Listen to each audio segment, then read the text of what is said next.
back to school.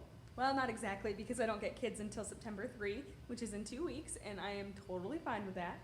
But I am back in my classroom. This is my second week back. I worked all of last week too, and a little bit the week before, but not a ton. And I am excited for my projects this year. I just got in a ton of new robotics supplies, which I have organized and will show you later. And my friend Susan gave me a bike for the bicycle generator project. Now, if you look really closely, I have 3 of the exact same posters taped to this bike. 1, 2, 3. And it says on it, bicycle generator project. And then it gives like lots of reasons not to ride it, which I'm really excited about.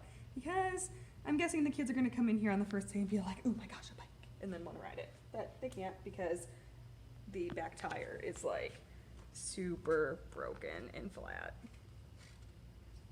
Which is actually a good thing because it needs to come off anyway to make the bicycle generator work. So win, win, win. I'm really excited about this project.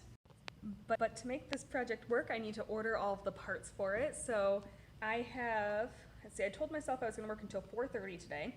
It is 4:11, which means that I have about 20 minutes to write a purchase order and then leave that on Jamie's desk so that he can sign it and I can order my parts, hopefully from Amazon Prime so that they don't take too long to get here. And we'll have a bike project ready to be moving within a couple of weeks. Yay! Hey Andy, it's Wednesday now. I'm sorry, I got distracted doing all of my really cool work here at school. But robotics is organized now, so yay!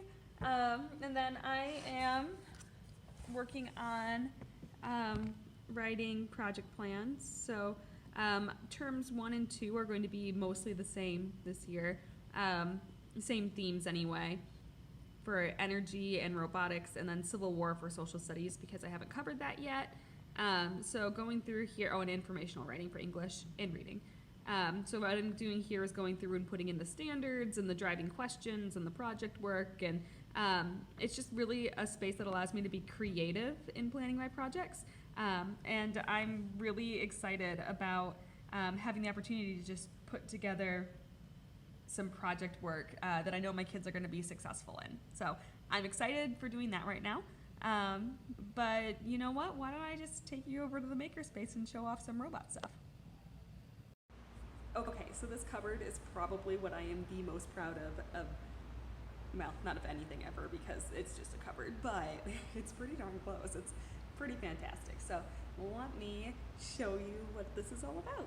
So on the outside, it is labeled. It has all of the cupboards for middle school robotics are labeled. They have everything that belongs in the cupboard so the kids will know exactly what goes where when. And then if you open up this cupboard here, you see on the top shelf here, I have all of the tools, the plating, all of the brackets for motors, gears, joint pieces, motors themselves, and then these are called channel pieces, and that's what the robot is structurally made out of. And then over here, those are double deep, 2 sets of drawers back there. And those are all of my little drawers with all of the little itty bitty pieces. You got the quick rivets, you got cap nuts, yeah, whatever you need, it's all in there. Then on the bottom is all the electrical stuff. These are the brand new motors that we bought, and I'm very excited about them. But they haven't been added into the other motor box because I'm a little bit worried that the kids are going to not understand that the encoder cables are built in. So we need to have a discussion about that before I give those to them. And then down here, the cell phones, chargers, and batteries and their chargers.